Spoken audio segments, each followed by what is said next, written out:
Kabarin kabar terkabar.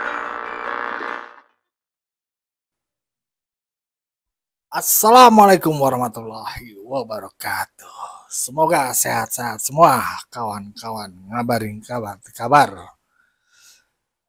Ini kali ini gue akan mengabarkan berita ya, kabar bahwasannya Rismon sepertinya tidak akan lagi mengulik-ngulik soal kacamata. Kacamata di ijazahnya Pak Jokowi. Sepertinya Rismon udah menyerah tentang hal itu ya. Karena beliau itu sempat berbicara dengan seorang alumni UGM yang profesor juga. Yang kalau gua tonton videonya itu ya, sepertinya Rismon percaya sama profesor tersebut karena jalannya di tengah katanya. Dan di situ terkuak bahwasannya profesor itu mengatakan ya memang benar boleh saat tahun 80-an itu pakai kacamata. Wajah Rismon langsung berubah dan dalam hatinya gua rasa dia berpikir, anjay, gua salah. Salah penelitian gua ternyata.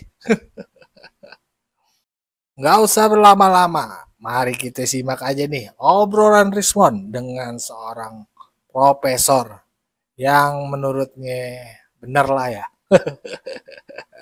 Gue juga nggak tahu ya siapa yang dipercaya Rismon. Malaikat mungkin juga nggak bakal dipercaya kalau ngomong ijazah Pak Jokowi itu asli. Begitu juga Roy Suryo, Tipa, dan kawan-kawannya. Kalau malaikat ngomong ijazahnya Pak Jokowi asli, mungkin juga akan dibantah ya, mungkin. Karena kalau kita dengar-dengar kan ya, kita lihat-lihat nih orang-orang mereka ini percaya banget, yakin banget sama penelitiannya. Padahal udah disangkal semua. Sederhana banget masalah ini sebenarnya. Karena yang mengeluarkan UGM. Masa kita percaya sama Roy Suryo? Kan aneh. Ya bagaimana videonya, mari kita simak bersama. Let's go. Oke, pemirsa, gitu dulu ya. Ada tanggapan lain? Dia bertanya, waktu itu ada bisa berkacamata nggak? Ya. Oh, ijazah berkacamata, Prof. Oh iya. Itu Ya. penting itu, Prof. Ya. Mbak biar truknya lewat dulu. Pemirsa sabar, truk ini.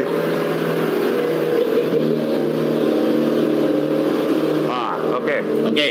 Ijazah di era saya itu dibolehkan pakai kacamata. Saya pakai kacamata di ijazah. Wisuda tahun 88. 19 November 88. Saya tanya ke Tata Usaha Teknik Nuklir, saya tanya, boleh pakai kacamata nggak Mbak? Boleh. Terutama bagi mereka yang kacamata itu identitas. Seperti saya pakai kacamata sejak kecil. Kalau saya nggak pakai identitas itu lifestyle, Bro. Bukan. Itu melekat pada diri orang itu.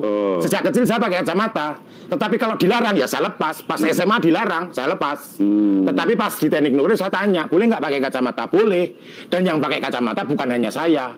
Di fakultas lain juga banyak yang pakai kacamata. Jadi tahun-tahun itu yang saya tahu persis, pas saya wisuda 19 November 88 pakai kacamata itu dibolehkan. Berarti boleh, pemirsa, wisuda tahun November 1988 ya, Prof ya? Ya. Jadi pada saat itu kan pas fotonya pakai abduk kan, Prof? Iya. Belum digital. Belum digital. Untuk mereka yang operator di situ kan udah paham seharusnya peraturan UGM ya? Enggak selalu. Profnya ini Enggak selalu. cetak fotonya di Kaliurang itu, jalan Kaliurang. Pinggir jalan? Bukan. Kan biasanya di situ. Enggak. Saya di Huasin. Berarti yang profesional. Dekat bekas gedung film Permata itu. Oh, bukan kota Abruk yang di pinggir jalan Kaliurang itu. Bukan. Oh, bukan. Assalamualaikum warahmatullahi wabarakatuh. Alhamdulillah wa syukurillah wa ni'matillah wala quwata illa billah, amma ba'd. Kalau kita melihat perseteruan ya hoax ataupun berita yang merendahkan tentu martabat institusi Universitas Gadjah Mada, maka tentu saya selaku ya bagian daripada pimpinan yang ada di dalam rumah Universitas Gadjah Mada itu ingin sekali melakukan klarifikasi. Ya. Sebagaimana kita mengetahui di dalam surat Al-Hujurat ayat 6 disebutkan, A'udzubillahi minasyaitonirrajim, bismillahirrahmanirrahim.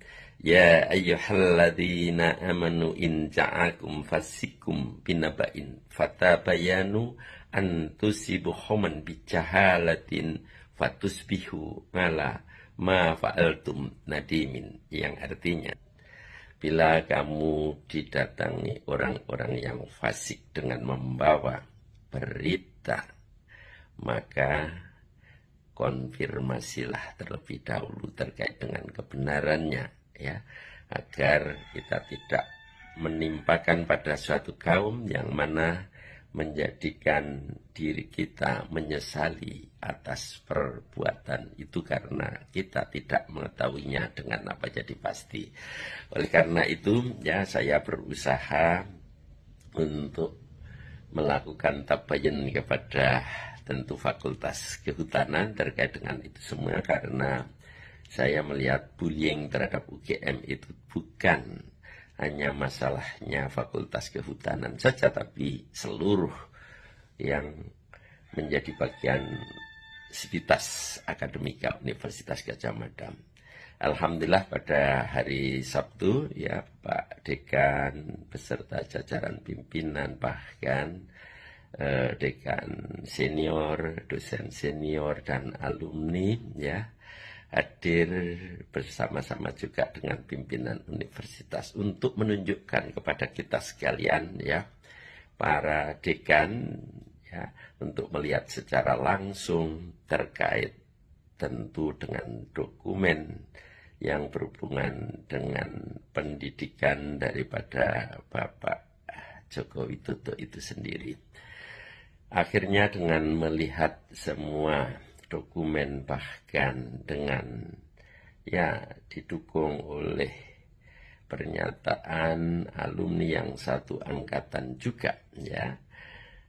Yang pertama, ya, saya melihat semua dokumen yang disajikan oleh Bapak Dekan itu sangat luar biasa, lengkap dan apa jadi asli, ya, bukan barang bikinan. Yang kedua juga berdasarkan, ya, pernyataan daripada alumni yang satu angkatan, terus dosen senior, itu menjadikan kita semua yang hadir pada saat itu yang tadinya ilmu yakin, ya, karena percayanya hanya mendasarkan pada pernyataan tentu pimpinan universitas ataupun dekan, ya, Fakultas Kehutanan, ya, maka menjadi hakul yakin, ya, tidak-tidaknya menjadi ainul yakin, ya, yakin dengan melihat sendiri, ya, terkait dengan dokumen-dokumen yang intinya bahwa